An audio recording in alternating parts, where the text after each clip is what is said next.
Hey guys, how's it going? It's Joe Man Luke. So today I've got something that's pretty cool, and we're going to be doing a guide on the Pestilence set Bone Spear build.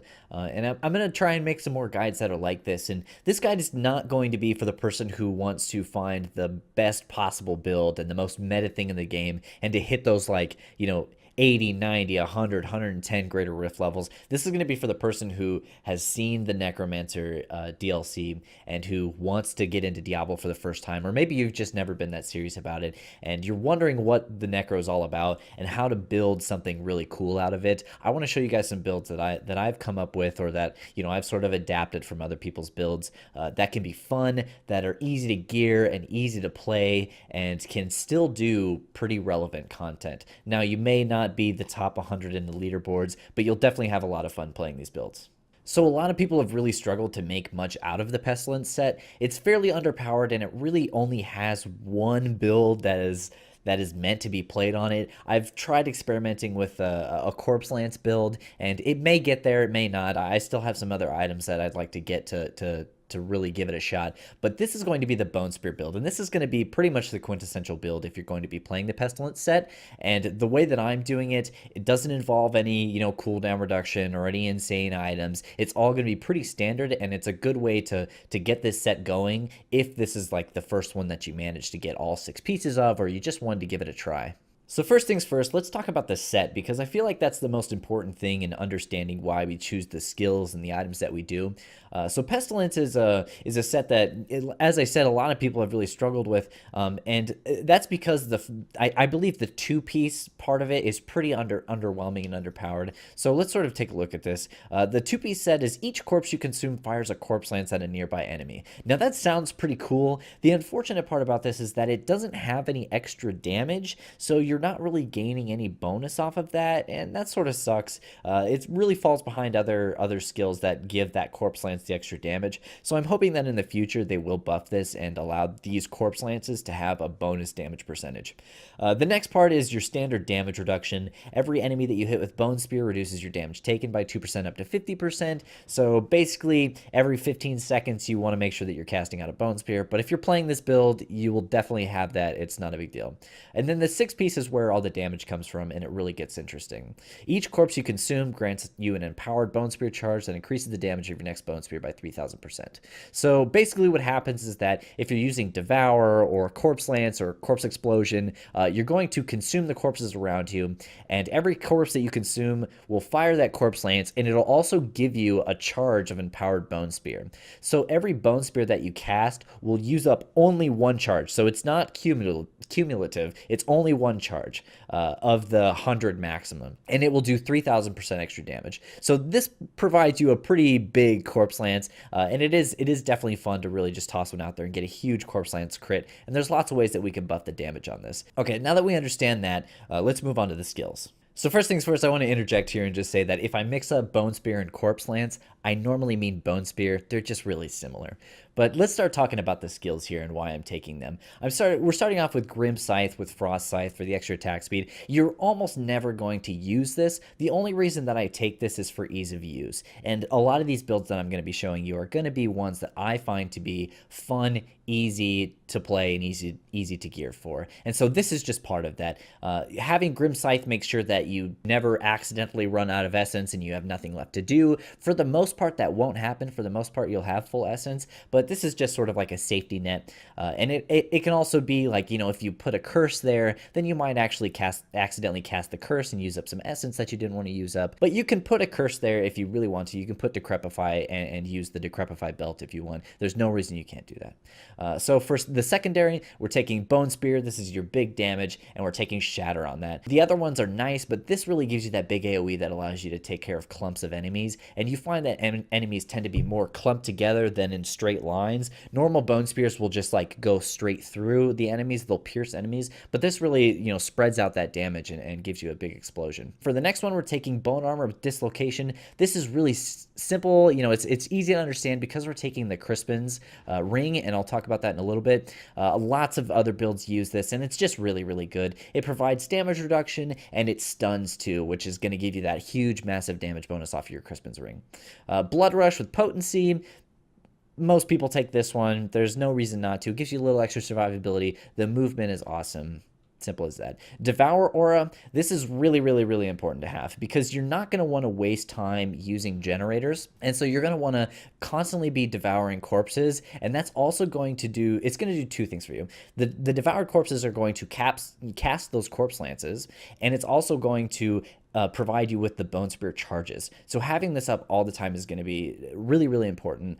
I usually take just Devouring Aura because it's annoying for me to have to, numb lock 3 if I'm using Cannibalize, but you can totally do that if you want that extra health or if you're pushing some Greater Rifts or maybe if you just don't have quite enough survivability doing T13.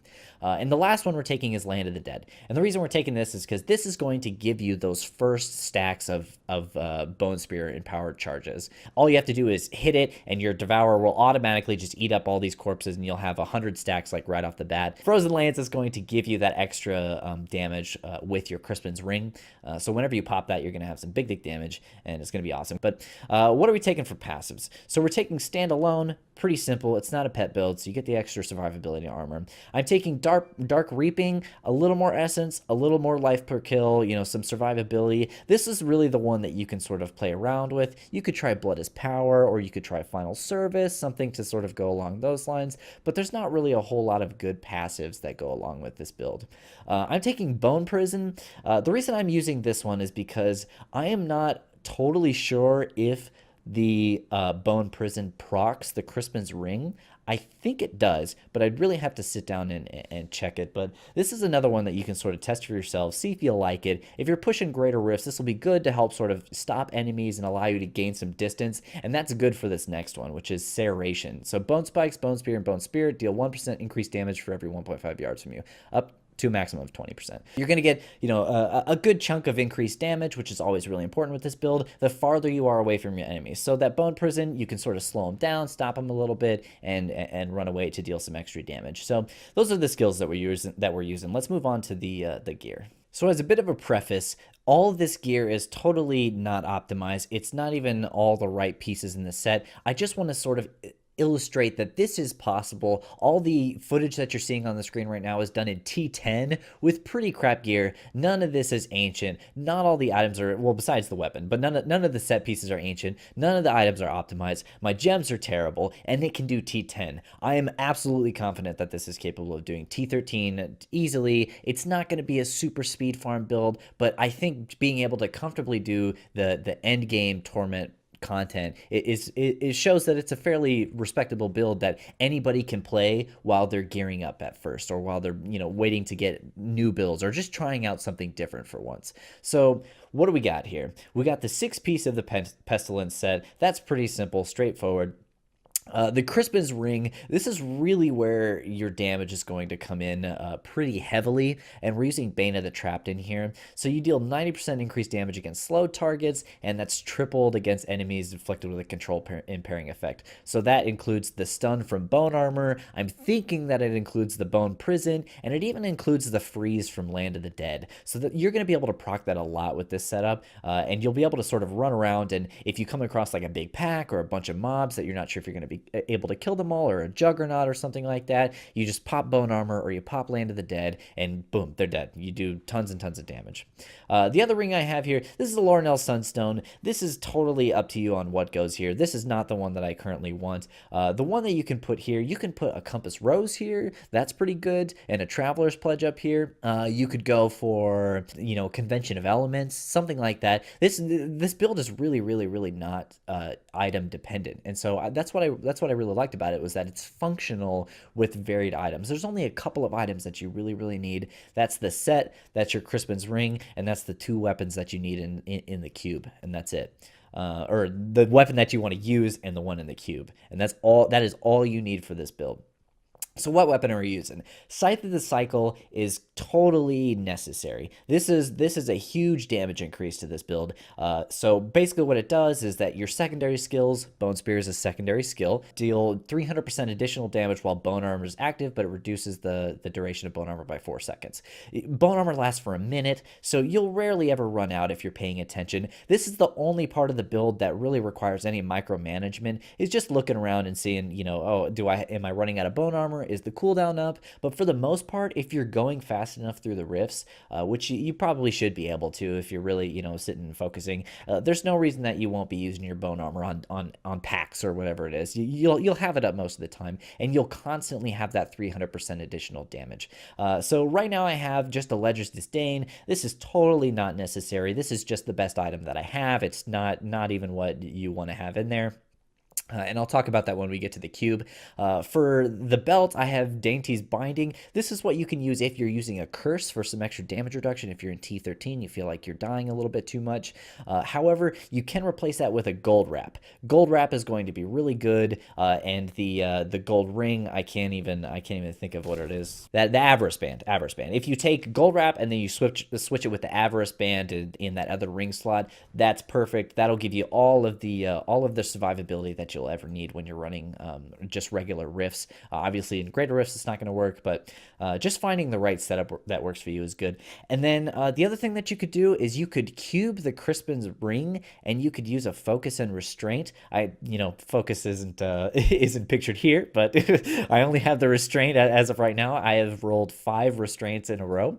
I think you could actually get some good damage out of that, but all you would have to do is make sure that you're swapping between your primary skill and your spending skill, and you would get that extra 100% damage, which is pretty good damage. So that could add some little bit of oomph onto your build if you needed it. So let's talk about the cube real quick before we get into anything else. So what do we have in the cube? We have Maltorious Petrified Spike. This is where all of your damage comes from, and this is Bone Spear. Now it costs more essence. It costs 40 essence and deals 450% increased damage. Ideally, this is a two-handed scythe. Ideally, this is the weapon that you want in your weapon slot, and you want to cube your Scythe of the Cycle. If that's not how it works out, and you just happen to get a really good scythe like I did, and a really crappy Maltorious' Petrified Spike, then just flip it around. I'm doing just fine in T10, just one-shotting everything, pretty much. One-shotting everything, with a really bad gear and the Scythe of the Cycle instead of a good ancient spike.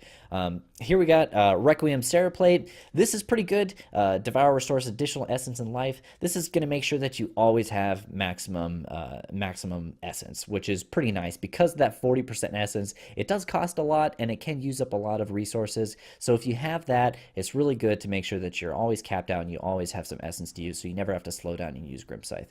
And the last one I have Wisdom of Kalan. Increase maximum bone armor stacks by 5. That's okay. You can use it with your bone armor, gives you a little more survivability. Ideally, you can throw on that Avarice Band or Convention of Elements. Because of the Necromancer only has 3 elements, you'll actually get more value out of Convention of Elements than you do in any other class.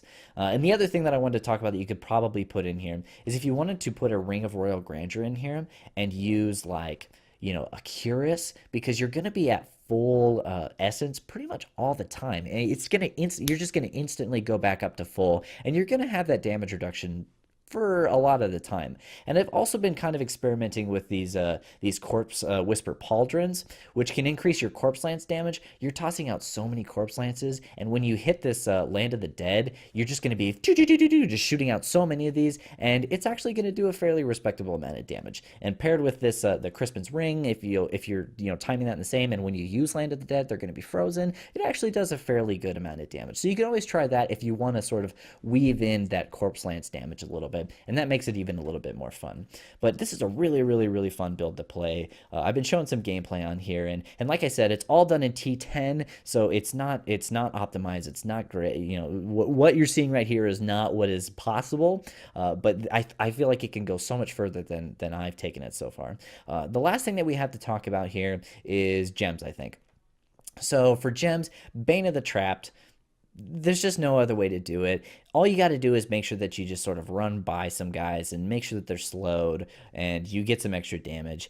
You can find some other ways if you want to run Decrepify to get a little more value out of it. You can do that too. There's some different ways that you can sort of mess around with this and find something that works. You could also run a different spender, one that can like slow enemies a little bit more. I think there's a Bone Spike one that the Frost Spikes will leave the Patch of Frost, so you can sort of get that slow down pretty early.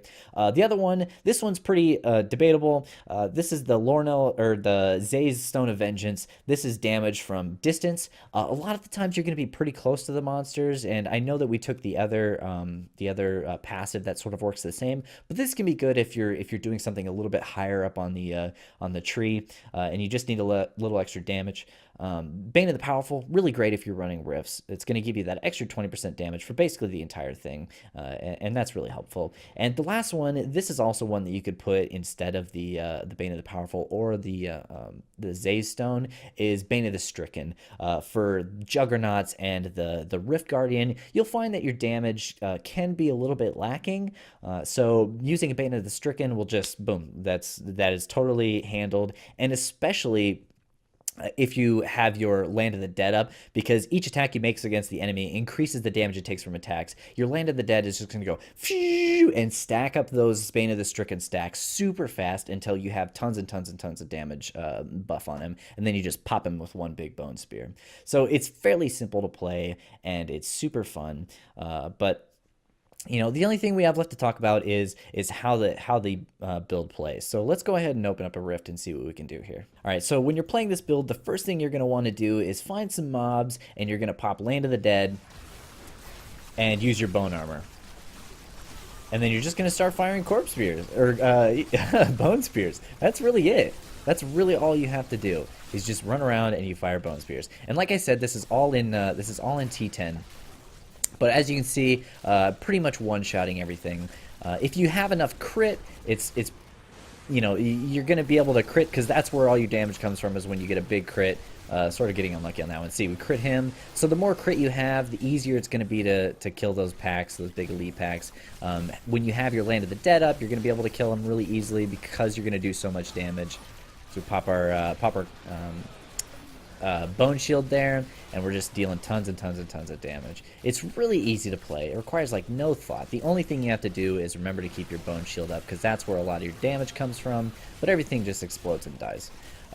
I've seen another build that was similar to this, that ran the ring that pulls mobs together. I don't remember the name of it, but that's another really easy way to play this build, so that you can sort of group mobs up, but that required running a curse, and you know, sometimes that's just a pain in the ass to do.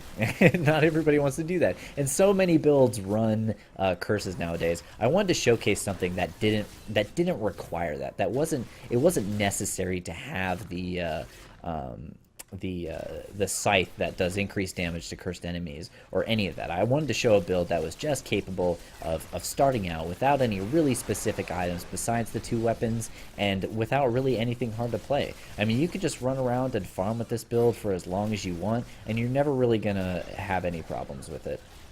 It's going to do great damage, and it'll scale up with the gear that you find. You'll find better and better and better gear, and while there may be some really OP builds out there that are going to be, you know, a lot better, a lot faster, and can go way higher into the greater rifts, you'll never find, you won't find anything else that is going to be as simple, as flexible as this build, and requires such a little amount of effort.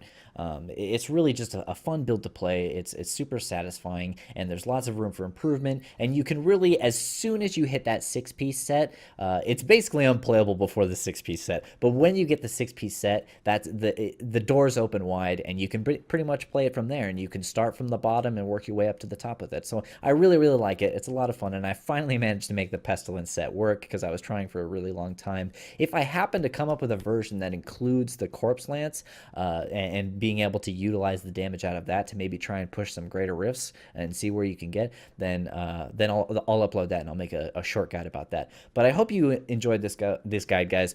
I'm going to try some greater rifts with it and see how far I can get once I get some better gear, and maybe I'll post it on my Twitter or something.